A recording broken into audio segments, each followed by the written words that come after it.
λαϊστέρα, άλλο μη κουνίεσαι.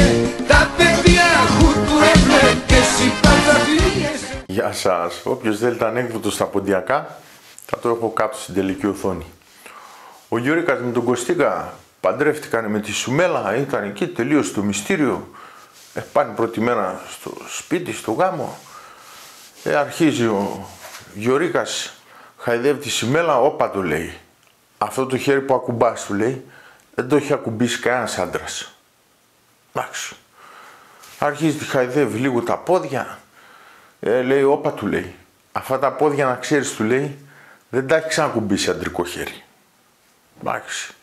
Αρχίζει ο Γιωρίκας να πάει στο στήθος, όπα του λέει. Να ξέρεις ότι αυτό το στήθος ούτε τα κούμπησε, ούτε το είδε κανένας άντρας. Βριάζει ο Γιωρίκας, σηκώνεται, ξεβρακώνεται, βάζει το προφυλακτικό, γυρίζει, τι λέει, το βλέπεις, λέει, ακόμα στη ζελατίνα του εργοστασίου το έχω. Μου ένα θέμα των ημεραξία.